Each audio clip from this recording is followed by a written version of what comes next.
What's up, fam? Welcome back to the Two Goat Show. We're your hosts, Mariah and Steph. Steph, happy Thursday. How you doing? Happy Thursday. It's a great day. And yeah, excited to be on. What we got today? We don't have too much stuff, not too much going on, but definitely a couple things that I want to pick your brain with. For the who would use, instead of just doing random stuff, I decided that we're going to do in segments. So today will be the offense. We're going to put together a GOAT team with prior 49ers players, and we're going to pick a previous 49ers player to be our head coach of this team as well. So, like I said, today we'll do the offense, maybe next week Nice. defense, special teams, and then we'll see what our GOAT team, this has been too long without a Super Bowl, so we got to just take matters into our own hands and build our own roster here. But it wouldn't be 49ers offseason talk without talking about Brandon Ayuk. I kind of wanted to get into that because, as you know, I'm sure everybody knows by now, the Buffalo Bills traded Stephon Diggs to the Texans for a second-round pick. The news then came out today that, and this is where I think things differ now, because, if the 49ers were to, knock on wood, please don't let it happen, but were to trade Brandon Ayuk, the team that they would be trading them to would then have to sign Brandon Ayuk to a huge contract, right? News came out today with Stephon Diggs that the Texans actually pretty much deleted the last 3 years off of his contract. So now he's only under contract this coming up season, and then he'll be a free agent to sign, a new contract. So I think people were kind of, putting the things together. Like, okay, we heard, of course, it's just rumors, right? We don't know, but that the 49ers, wanted a first round pick and a player from the Jags, right? Other teams are saying, well, we would give a first round pick, but you would have to give us a third round pick back, like all these different trade scenarios, crazy shit being out there. Well, now we saw top 10 wide receiver, top 5 wide receiver, maybe even Stephon Diggs, get traded for a second round pick. Where do you think this comes into play with the 49ers? I saw, a tweet that went out that said something like this. I'll read it to you. Let me know where your thoughts are. If you're in line with this or, the opposite direction. It says, it feels like the Stephon Diggs trade to Houston kills the Brandon Ayuk trade talk now. Stephon was traded for a second-round pick, and the 49ers won't give Brandon Ayuk away for a second or anything less than a king's ransom. I mean, didn't we already figured that? We already kind of figured that it would take a lot to pry away Brandon Ayuk from the 49ers, and I've been saying that the reason for that is because the 49ers don't actually want to trade him. But if you came with something crazy, like crazy offer, yeah, they're going to have to take it because you as a team, that would just be smart of them to take, that big of a deal. But I don't think any team would be willing to do that. And I think, this trade for Diggs that the Texans made, I think solidifies that. But at the same time, it's also relative to where Diggs is at in his career. He's 31 years old. This is the back end of his career. And so that plays a role into it too. I mean, Brandon Ayuk is an ascending player and he's only gotten better every year.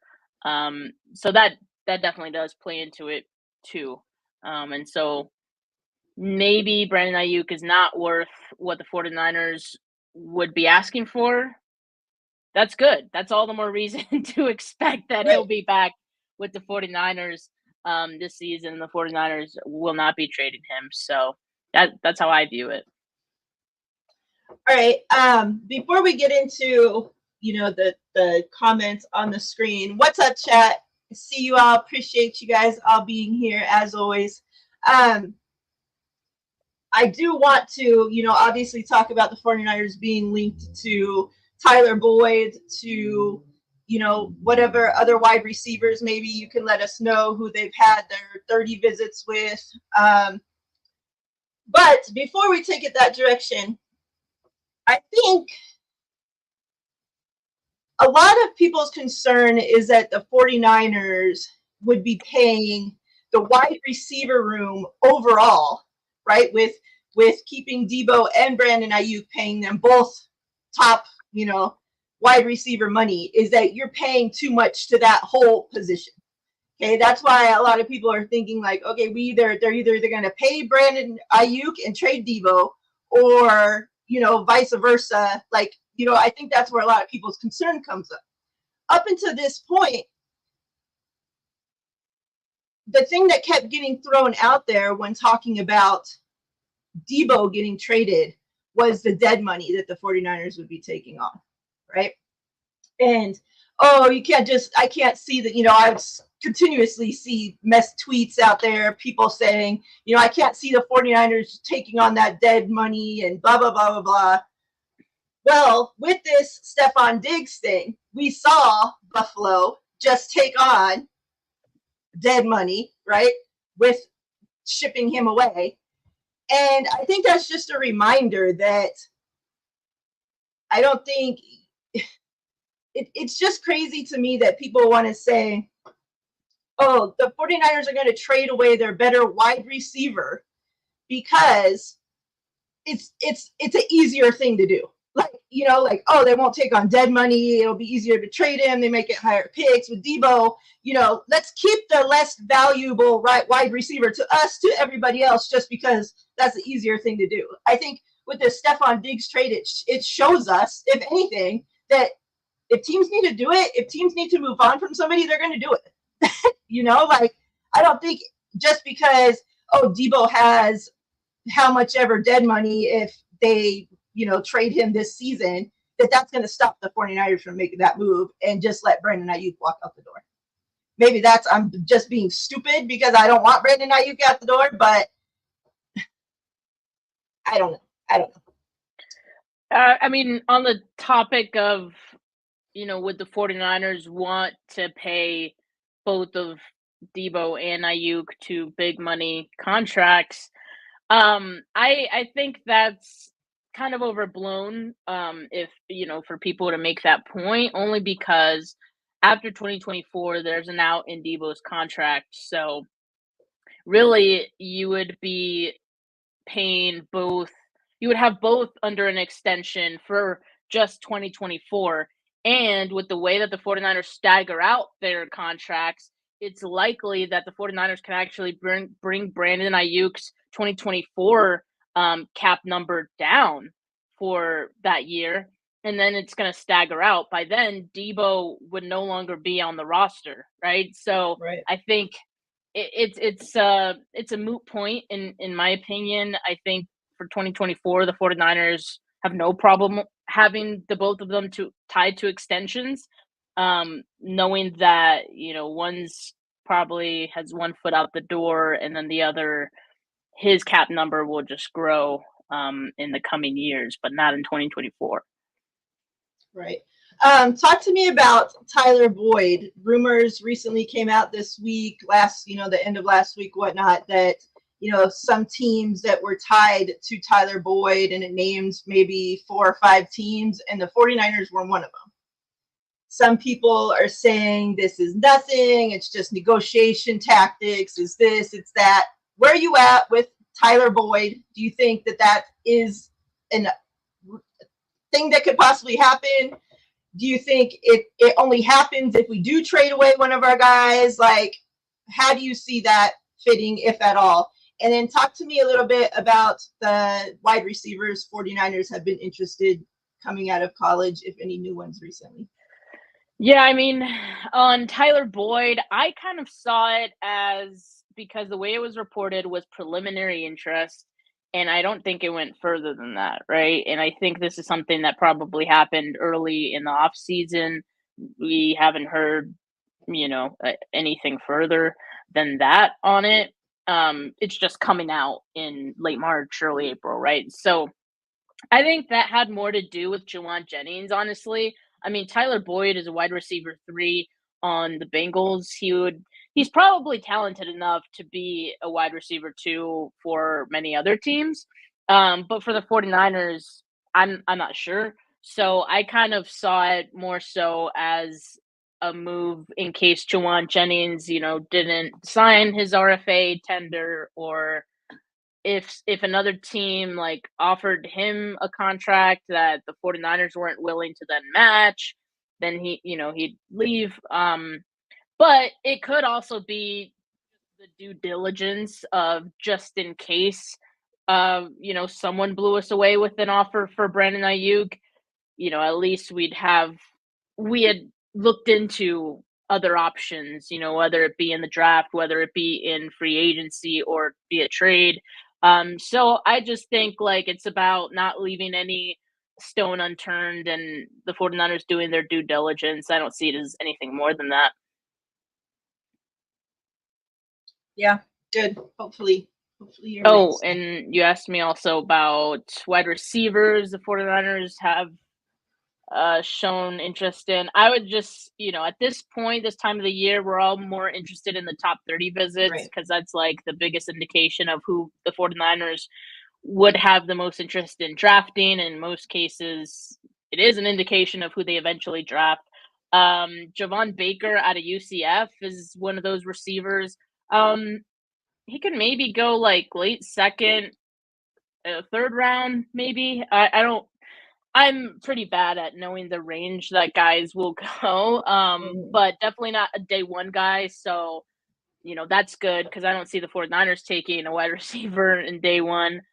So, yeah, I think Baker could definitely be a possibility if he's available during any one of their picks. The other guy is Malachi Corley, right, out of Western Kentucky. He's been like dubbed the mini Debo or, Debo Light, whatever, name you want to call him, because he's gotten a lot of yards after the catch in college. Of course, I don't know how much you can really compare the two. They were similar in size, like when Debo was coming out of college, but there are some people who think, his yak had more to do with other factors than it really was, Corley, creating those broken tackles and creating those extra yards. So I don't know. I don't know on that one. I haven't watched enough of him to really have a strong opinion on that myself. And then there's Brendan Rice, obviously Jerry Rice's son, who also has a top 30 visit with the 49ers. I'm not as big a fan on Brendan Rice as maybe other people are, but 49ers doing their due diligence on him too. He'll probably be a second round pick if I had to guess, just because he is the next receiver. I think teams would value that. But yeah, I ultimately think that's probably earlier than the 49ers would want to pick Brandon Rice. But anyway, yeah, they're doing their homework on some of these like round 2, round 3, like day 2 wide receivers, I would say. So, and I think that makes sense. I don't think that's any indictment on Brandon Ayuk or where that extension stands. If anything, it has more to do with finding the Debo replacement beyond 2024.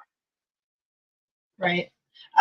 Let's switch it up to the tight end position. Obviously, we know that the 49ers had made an offer to tight end Brock Wright on the Lions. And the Lions had, how long did they have? Like 7 days or 5 days or something? Yeah. To match it. And they waited till like the very last freaking possible minute and said, yeah, we're matching it. So obviously, the 49ers missed out on him. Was nice that the 49ers got him a payday for, absolutely nothing. But, I seen a tweet that went out and you had shared it. Let me read it and then let me kind of get your thoughts on where your head is when it comes to the tight end position, obviously, behind Kittle. And to take Kittle's spot, someday down the line.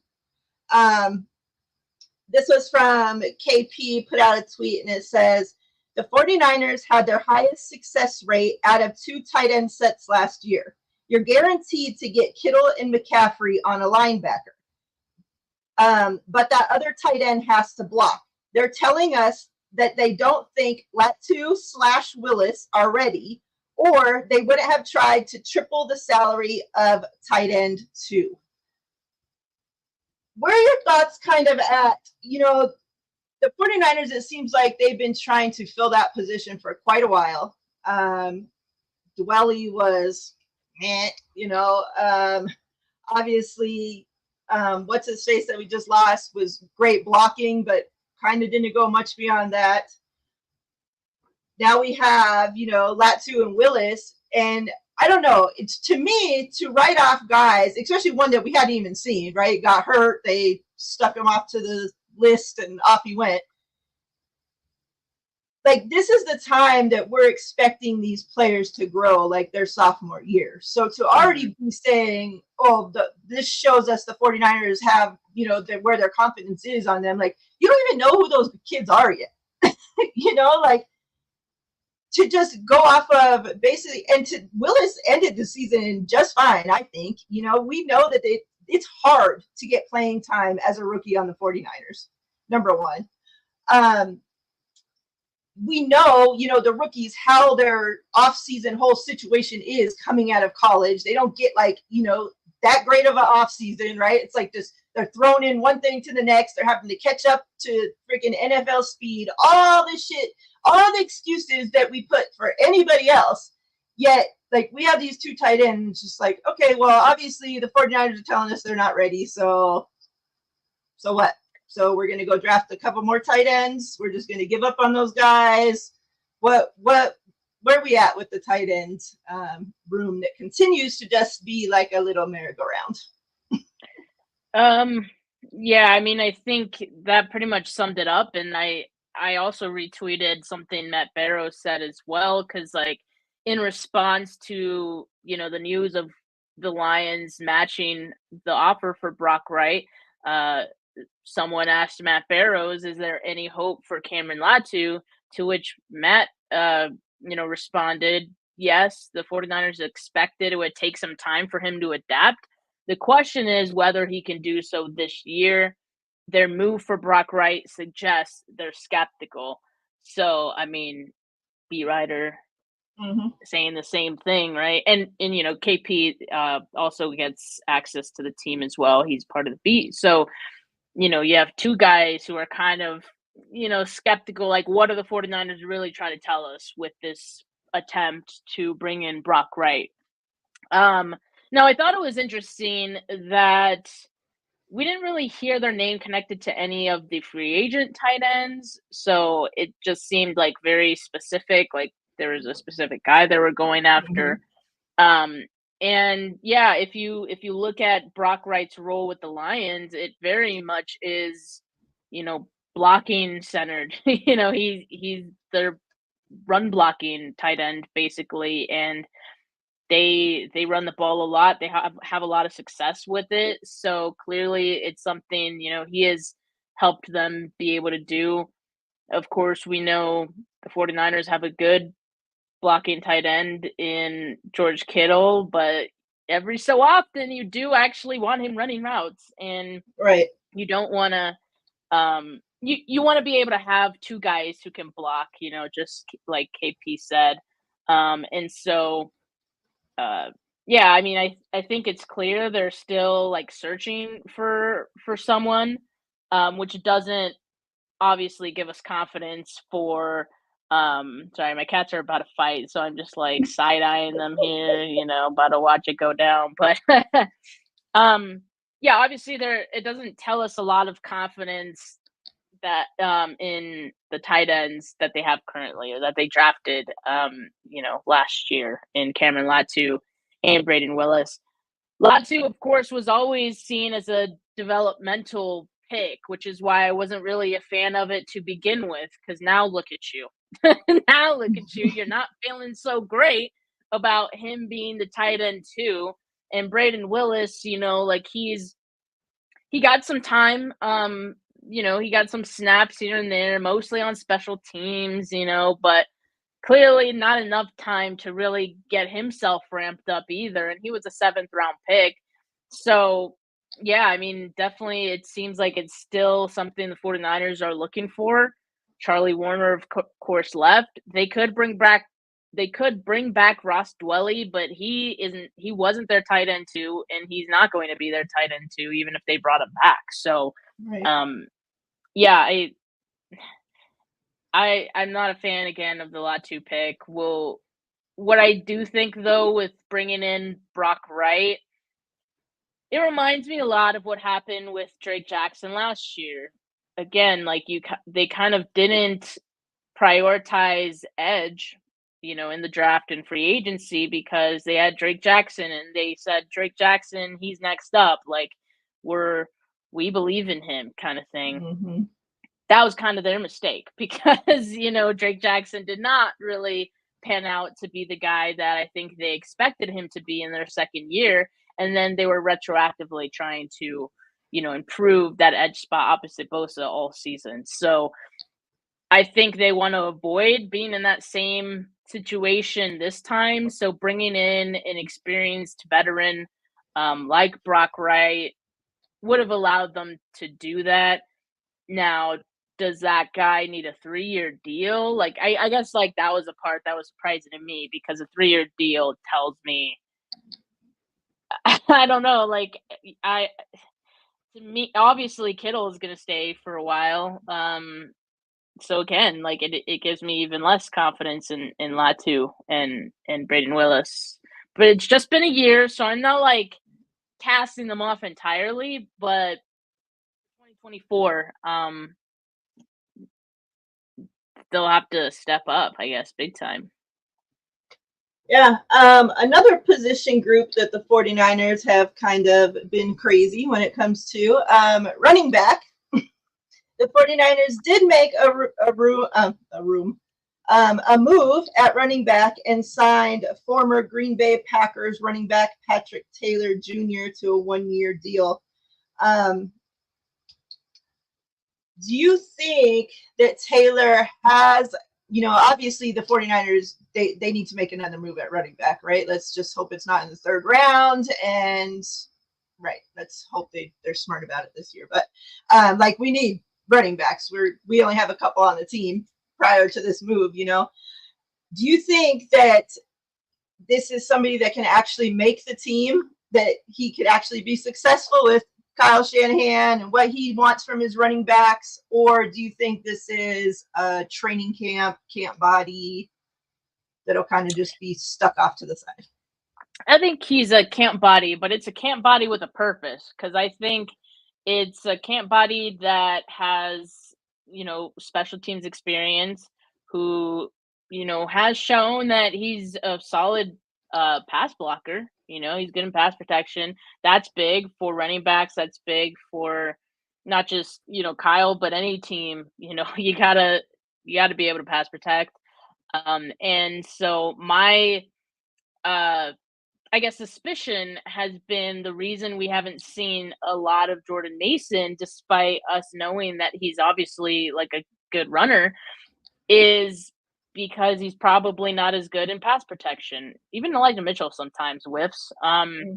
So this, to me, this could be a move to kind of maybe put Jordan Mason on notice in that department. I'm not saying they're going to cut Jordan Mason. I'm just saying bringing in someone to,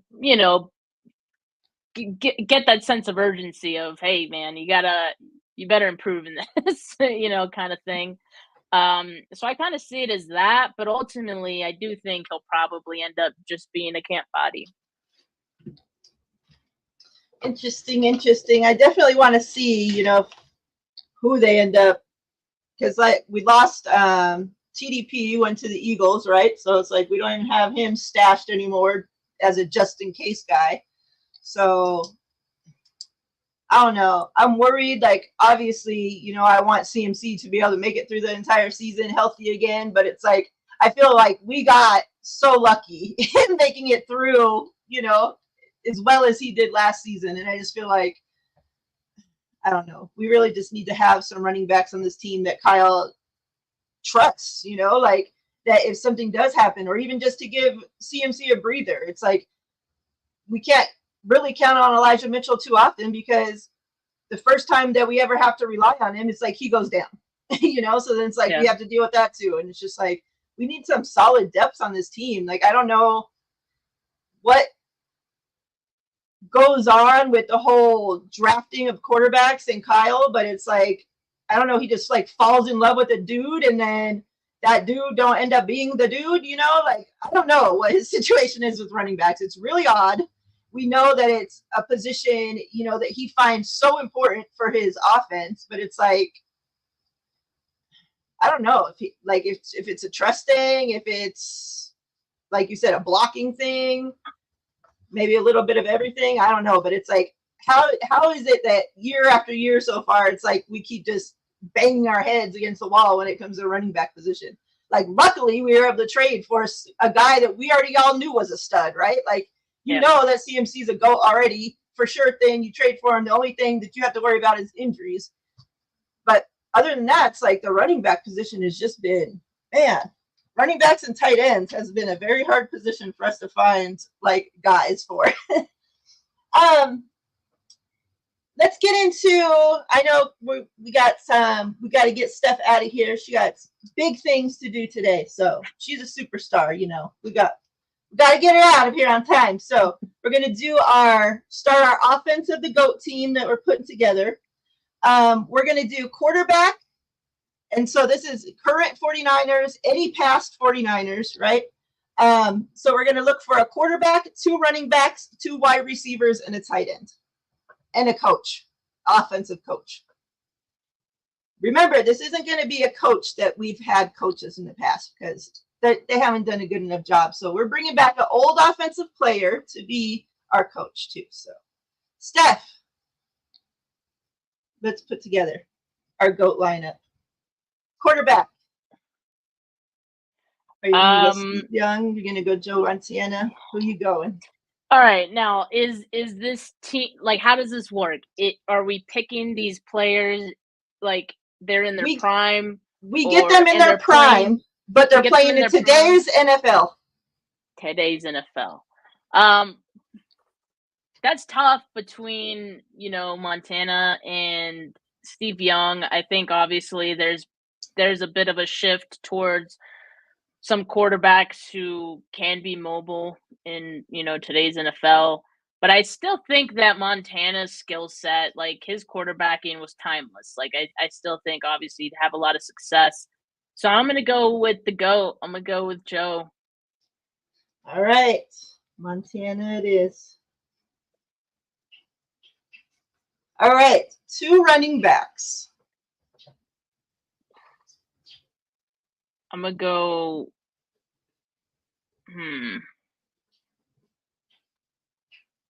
I'm going to go Frank Gore and CMC.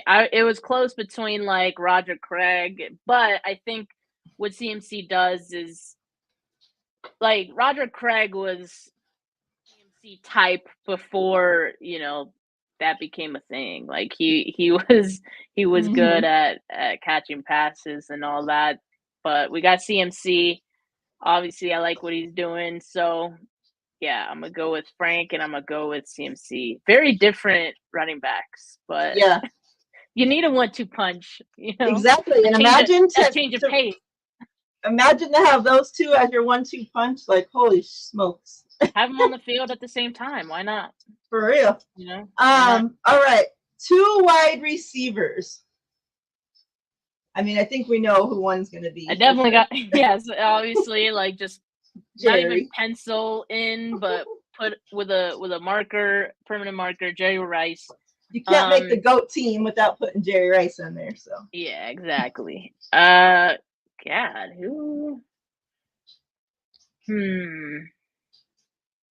mean, let's talk through this one. Owens is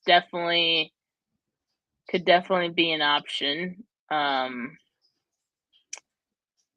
today's NFL. So I even like Anquan Bolden. Like, I'm not even gonna lie to you. Like, Bolden was a beast. You guys, so he's NFL. I swear. Who are they saying? AJ Jenkins. Man, you guys, come on, guys. Quarterback Sean Hill, Tim Rattay. Rattay, yes. Trey Sermon and Lawrence Phillips. They're not right. Owens. Owens, yeah. Like, I think as far as best, like, Jalen Hurd. 49ers have had. Man, you guys need to stop playing. Yeah, I guess Rice and Owens in their primes, right? Like, that would be, that'd be pretty good.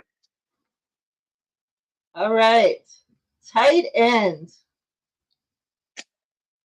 Okay. I love Vernon Davis. How many tight ends can I choose? One. Oh, just one? Shit. Ooh. You gotta choose one tight end for the rest of your life, so. The rest of my life. This might be unpopular, but I'm gonna go Vernon Davis. All right. It's close, but Vernon Davis it is. Better rely on him. If we need him to get yak, I don't know. Can't throw Kittle out there to get our yak now. All right, a coach. So an offensive player that we're going to turn into a head coach or the offensive coach. It has to be an offensive player? Yep, because we're going to pick a defensive player for the defensive side. And so forth. Let's see.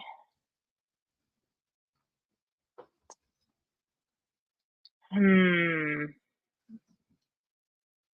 sure there has been like some guys who got into coaching after, but I don't know off the top of my head, so it's kind of hard for me to say.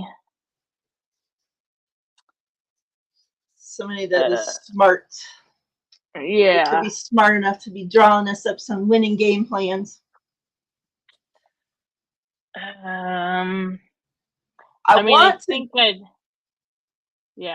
Joe's name keeps popping up in my head, but I don't know why. Right, like I feel like he'd be good at that. He's just like one of those guys that could do it, but has no desire to. So I don't know. Oh, Nick Mullins, that's good. Nick Mullins, I like that. Yeah, because everybody said he was like another coach out there, you know.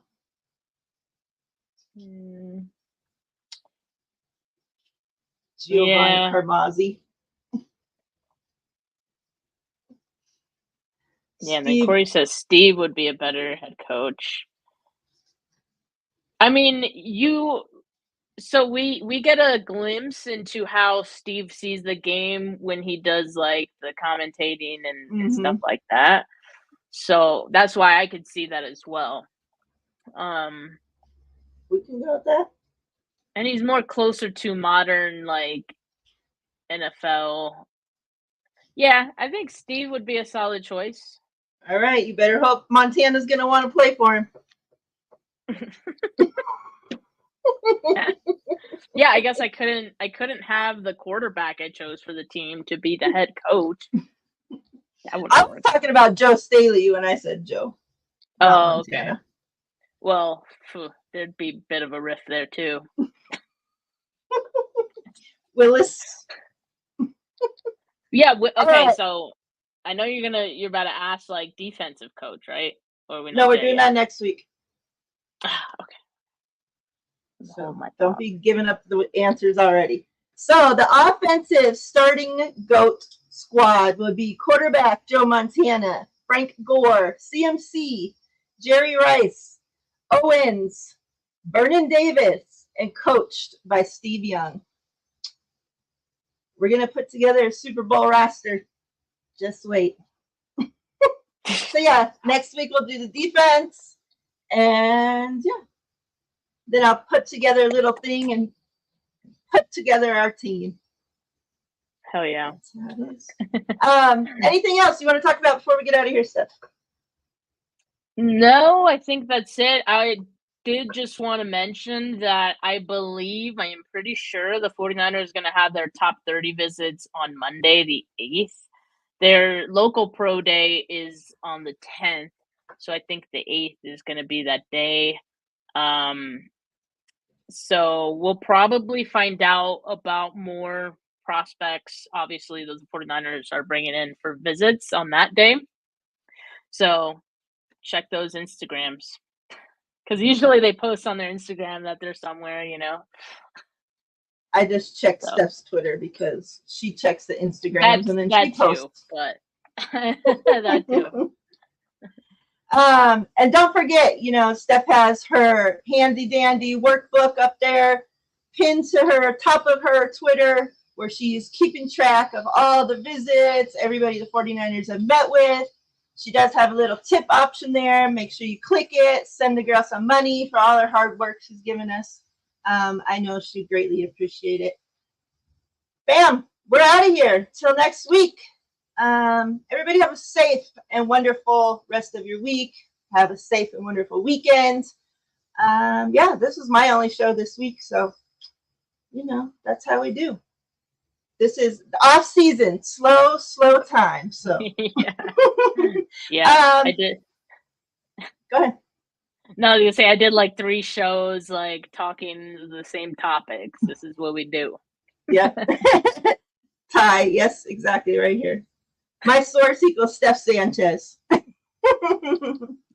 right. We're out of here, fam. We'll see you guys next week. Same time, same place. Take care, everybody.